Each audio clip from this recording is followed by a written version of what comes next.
नमस्कार, मैं दीपक कुमार आप सभी का स्वागत करता हूं दादा डायलॉग में। दोस्तों, 12 जून 2023 का जो तारीख है वह इस देश की राजनीति और खास करके बिहार की राजनीति के लिए बहुत ही महत्वपूर्ण तारीख है। और ऐसा क्यों? क्योंकि 12 जून 2023 को इस देश के तमाम मोदी विरोधी दलों का बैठक का आयोजन बिहार के मुख्यमंत्री नीतीश कुमार की अगुवाई में बिहार की राजधानी पटना में तय है। नीतीश कुमार जी विपक्षी एकता के रूपरेखा को तैयार करने के लिए, उस पर चर्चा करने के लिए तमाम मोदी विरोधी राजनीतिक दलों को बिहार की राजधानी पटना में अपने अगुवाई में बैठक बुलाया है। 12 जून के दिन बैठक में क्या होता है? क्या बैठक में 12 जून को नीतीश कुमार जी का प्रमोशन होगा या डिमोशन? यह भी महत्वपूर्ण मुद्दा है। और यह महत्वपूर्ण मुद्दा क्यों है? क्योंकि जितना महत्वपूर्ण 12 जून इस देश के तमाम मोदी विरोधी राजनीतिक दलों के लिए है, उससे कहीं ज्यादा महत्वपूर्ण बिहार की राजनीति के लिए तारीख। क्योंकि ऐसा खबर आ रहा है कि 12 जून के को जो बैठक होने वाली है, उस बैठक में बिहार की जो दो प्रमुख दल है, जिस दलों के अगुवाई में गठबंधन के वजह से बिहार में सरकार चल रही है, आरजेडी और जेडीयू, इन दोनों दलों के बीच में भी एक बहुत बड़ा फैसला हो सकता है 12 जून को। और वो फैसला क्या हो सकता है? दरअसल जब नीतीश कुमार जी भारतीय जनता पार्टी से गठबंधन तोड़ के महागठबंधन और आरजेडी के साथ जब ये सरकार बनाया था, उस समय आरजेडी और जेडीयू के साथ एक समझौता हुआ था कि जब नीतीश कुमार जी बिहार की राजनीति से नीतीश कुमार जी को उभार कर राष्ट्रीय पटल पर रख दिया जाएगा, उनको केंद्र की राजनीति करने के लिए उस स्थान तक पहुंचा दिया जाएगा जिसमें राजद ने यह वादा किया था कि मैं उसमें सबसे ज्यादा सहयोग करूंगा, कि देश में तमाम विपक्षी दलों को एक इकट्ठा करके और आपको उस तमाम विपक्षी दलों का जो रूपरेखा होगा उसमें आपको कहीं ना कहीं एक शीर्ष स्थान पे बैठाने का प्रयास करूंगा, और हो सकता है कि बैठवा भी दूंगा। क्योंकि केंद्र की राजनीति में, भारत की राजनीति में, राष्ट्रीय राजनीति में आरजेडी और आरजेडी के संस्थापक लालू प्रसाद यादव का एक बहुत ही महत्वपूर्ण पैठ रहा है, उनका बहुत ही महत्वपूर्ण किरदार रहा है। इसलिए शायद लालू प्रसाद यादव जी को भी लगा होगा और तेजस्वी यादव जी को भी लगा होगा कि हमारे कहने पे देश के तमाम विपक्षी दल नीतीश कुमार जी को 2014 में प्रधानमंत्री पद का उम्मीदवार घोषित कर देंगे। और इससे क्या होगा? इससे दरअसल आरजेडी को यह फायदा होगा कि अगर नीतीश कुमार बिहार की राजनीति से बाहर चले जाते हैं तो बिहार में जो सीएम का कुर्सी है और जो मुख्य राजनीति है बिहार का, वह पूरी तरह से आरजेडी के कब्जे में आ जाएगा, आरजेडी के हाथ में आ जाएगा। क्योंकि यह तो सच है कि बिहार में आरजेडी के सामने फिलहाल जो एक पिछले 6 महीना साल भर पहले का जो स्थिति था, उसमें स्पष्ट हो गया कि आरजेडी के सामने बिहार में दूसरा कोई भी राजनीतिक दल नहीं ठहर रहा है। इसलिए शायद आरजेडी को और तेजस्वी यादव को ऐसा लग रहा है कि अगर नीतीश कुमार बिहार की राजनीति से अगर विदा हो जाते हैं, बिहार की राजनीति से अगर संन्यास ले लेते हैं, तो फिर बिहार में आरजेडी के लिए राजनीति करना और तेजस्वी प्रसाद यादव को मुख्यमंत्री बनने का जो रास्ता है वो खुल जाएगा। और इसी सभी को ध्यान में रखते हुए, इन्हीं डीलों को ध्यान में रखते हुए ऐसा अनुमान लगाया जा रहा है कि 12 जून का जो मीटिंग होने वाली है तमाम विरोधी दलों का, मोदी विरोधी दलों का पटना में, उस मीटिंग में आरजेडी के तरफ से मांग उठाया जाएगा कि नीतीश कुमार ने जो वादा किया था गठबंधन करते समय कि मैं राष्ट्रीय राजनीति में जाऊंगा तो बिहार की राजनीति तेजस्वी यादव के हाथों में सौंप दूंगा। दरअसल यह दबाव बनाया जाएगा कि अब नीतीश कुमार को मुख्यमंत्री पद छोड़ देना चाहिए और मुख्यमंत्री तेजस्वी यादव को बना देना चाहिए। पर यह इसमें कितनी सच्चाई है, क्या ये सब हो पाता है 12 जून को कि नहीं, यह आने वाली तारीख के बाद पता लग जाएगा। लेकिन ये जो विपक्षी दलों का जो मीटिंग है और जो नीतीश कुमार जी का यह सपना है कि वह तमाम मोदी विरोधियों को एक मंच पे ला देंगे, सभी सहमति से एक मंच पे आ जाएंगे, क्या यह संभव है? क्योंकि जिस तरह से पिछले हफ्ते 10 दिन में जो भारतीय राजनीति में जो घटना घटित हो रही है, जिस तरह से क्षेत्रीय दल कांग्रेस पार्टी के खिलाफ एक तरह से कहीं ना कहीं काम कर रही है, पार्टी के और उनके नेताओं के विरोध में काम कर रही है, उससे स्पष्ट हो गया है कि यह जो विपक्षी एकता का जो सपना नीतीश कुमार जी देख रहे हैं, यह शायद इनका पूरा ना हो, और कहीं ऐसा ना हो कि 12 जून का तारीख बिहार की राजनीति में एक इतिहास बन जाए कि नीतीश कुमार पीएम प्रधानमंत्री के कुर्सी के लालच में अपना मुख्यमंत्री का भी कुर्सी गंवा बैठे। और ऐसा हो सकता है अगर 12 जून को आरजेडी के दबाव में अगर नीतीश कुमार जी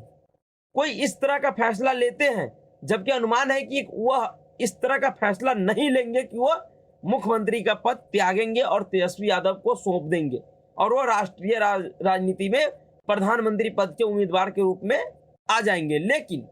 अगर वो कहीं भूल बस भी ऐसा करते हैं तो वाकई 12 जून का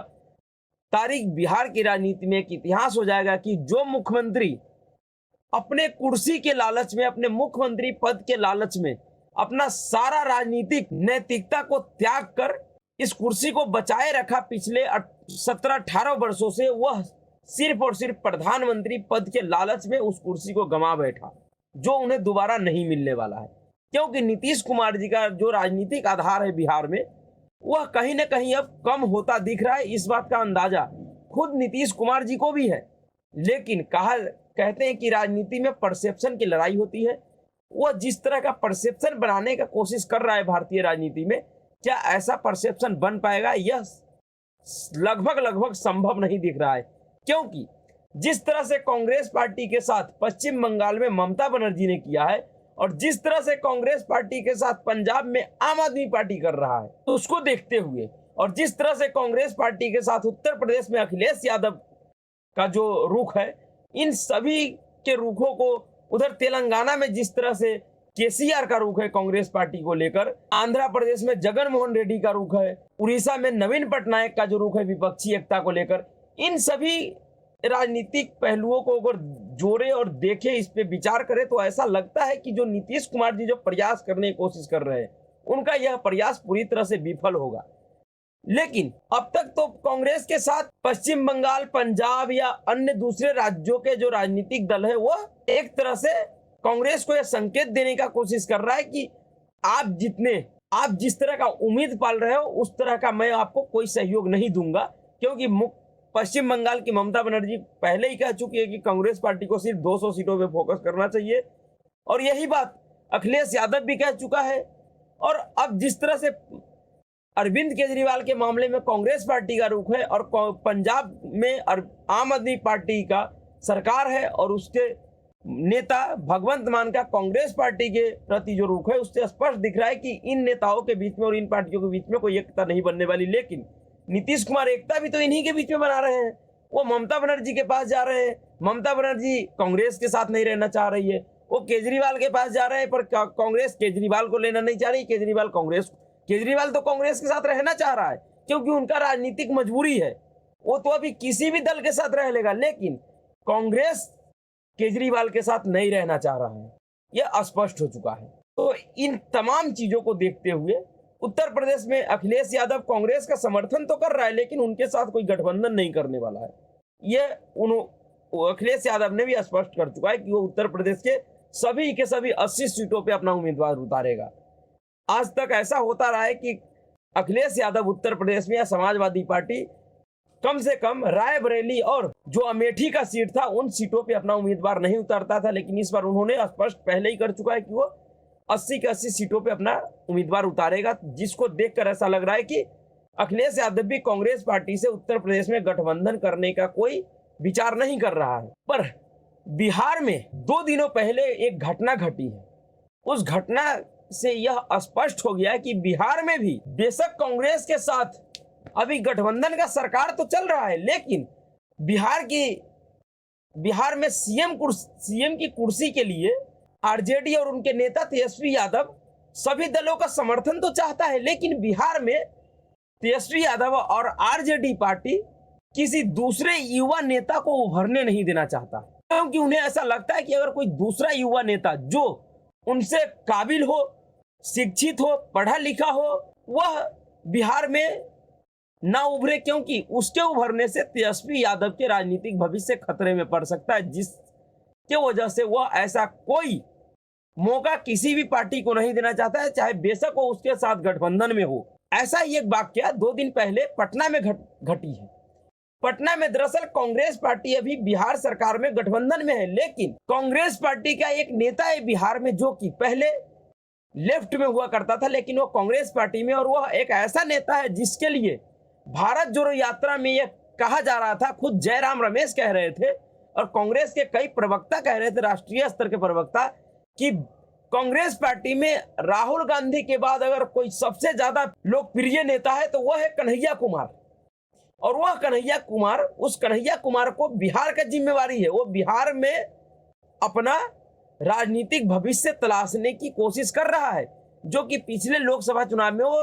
लेफ्ट पार्टियों की तरफ से था, लेकिन अब वो कांग्रेस पार्टी में है। और ऐसा कहा जा रहा है कि कन्हैया कुमार कांग्रेस के टिकट पे इस बार उसी सीट से चुनाव लड़ना चाह रहा है लोकसभा का, जिस सीट से उसने सीपीआईएम के तरफ से 2019 के चुनाव में लड़ा था। बेशक उस चुनाव में हार गए थे, लेकिन फिर से कन्हैया कुमार बेगूसराय के सीट पे चुनाव लड़ना चाह रहा है। लेकिन जब 2019 का लोकसभा चुनाव हुआ था, जब उस समय कन्हैया कुमार बेगूसराय सीट पर थे, तो बेगूसराय सीट पर तमाम सेकुलर दलों के जमात और सीपीआईएम के नेता खुद आरजेडी और तेजस्वी यादव से यह अनुरोध किया था कि आरजेडी अपना उम्मीदवार बेगूसराय सीट पे ना उतारे, जिससे कन्हैया कुमार को जीत मिलने में आसानी हो। लेकिन फिर भी आरजेडी उस सीट पे अपना उम्मीदवार उतारा और उसका परिणाम यह हुआ कि कन्हैया कुमार वहां से हार गया, बड़े मार्जिन से हारा। तो फिर इतना सब करने के बाद भी आरजेडी उस सीट पे उम्मीदवार क्यों उतारा, और फिर से कन्हैया कुमार के राजनीतिक यात्रा में आरजेडी बाधा क्यों बन रहा है?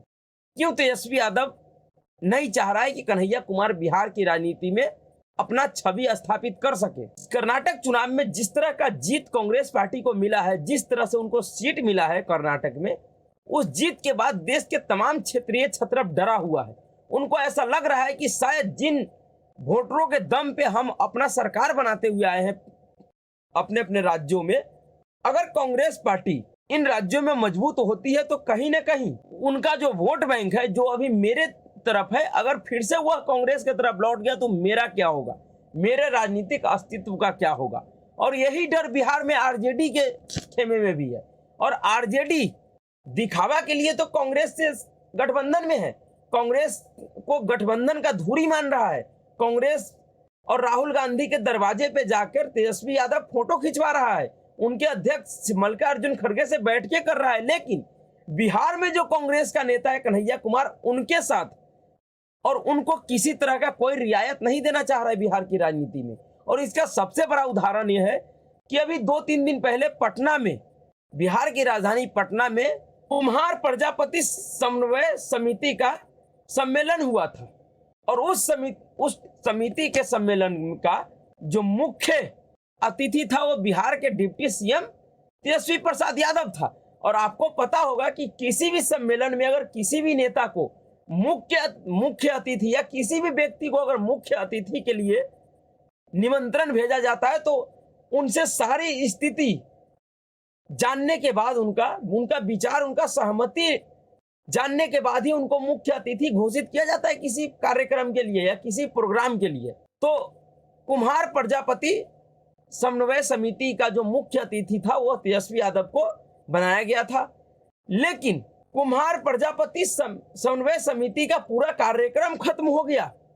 पटना में, लेकिन जो मुख्य अतिथि तेजस्वी यादव डिप्टी सीएम थे वह उस कार्यक्रम में आए ही नहीं। उस समिति का उद्घाटन का काम भी मुख्यमंत्री अतिथि और उद्घाटनकर्ता भी थे, यानी कि उनको उद्घाटन भी करना था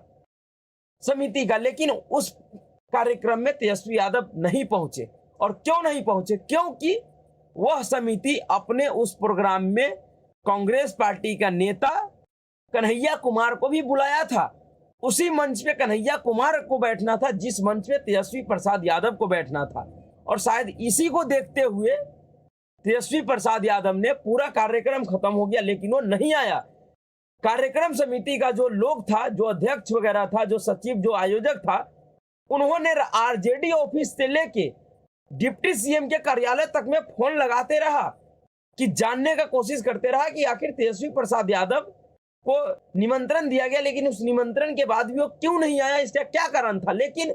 आरजेडी ऑफिस से लेकर तेजस्वी प्रसाद यादव के कार्यालय, उप मुख्यमंत्री कार्यालय तक में से भी किसी तरह का कोई कार्यालय तक से भी किसी तरह का कोई जवाब नहीं मिला। उसके बाद सभी को यह अंदेशा होने लगा कि शायद कन्हैया कुमार के वजह से तेजस्वी यादव इस प्रोग्राम से दूरी बनाया है, जो कि हकीकत है, क्योंकि तेजस्वी प्रसाद यादव बिल्कुल भी ये नहीं चाहते कि बिहार में कोई दूसरा युवा नेता जो उसके हम उम्र का हो वह बिहार की राजनीति में अपना पैर जमा सके, जिससे तेजस्वी यादव को अपना राजनीति करने में कोई दुविधा हो। इसी को ध्यान में रखते हुए तेजस्वी प्रसाद यादव ने बिहार के सबसे चर्चित पत्रकार मनीष कश्यप को आज तमिलनाडु सरकार के सहयोग से उसको राजनीतिक डर से ही उसके ऊपर एनएसए लगवाकर उसको बेवजह जेल में रखवा रखा है। और उसी के तहत इसने कन्हैया कुमार से भी दूरी बनाया। दरअसल बिहार के तमाम घटनाक्रम और देश में जो राजनीतिक घटनाक्रम है, इसको देखने से स्पष्ट होता है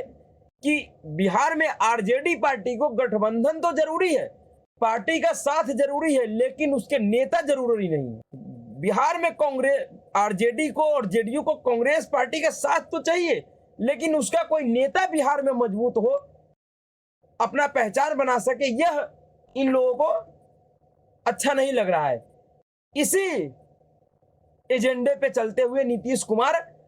आज 15-17 वर्षों से जिस पार्टी के साथ रहा, जिस पार्टी के सहयोग से मुख्यमंत्री बनता रहा, उस पार्टी के भी कोई नेता किसी भी नेता को बिहार में नहीं उभरने दिया। भारतीय जनता पार्टी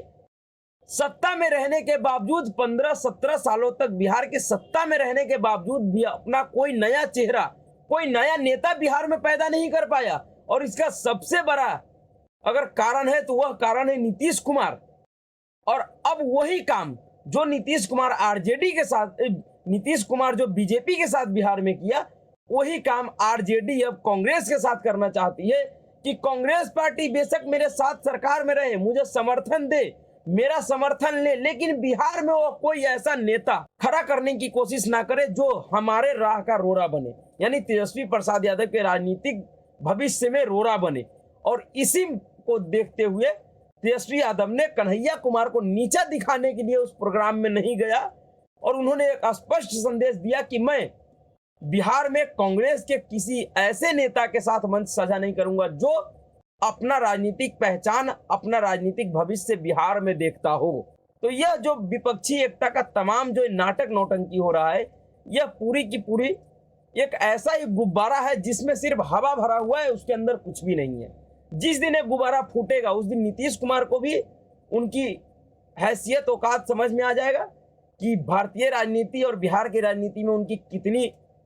पहुंच है, कितनी उनका लोकप्रियता है और केंद्र की राजनीति में कितनी है। तो 12 जून का तारीख वाकई देश की राजनीति से ज्यादा बिहार की राजनीति के लिए महत्वपूर्ण है, जिसका इंतजार हम सभी को करना चाहिए। तो अभी के लिए इतना ही। अगर आपको वीडियो अच्छा लगा तो वीडियो को लाइक कीजिए, शेयर कीजिए और चैनल को सब्सक्राइब कीजिए। नमस्कार।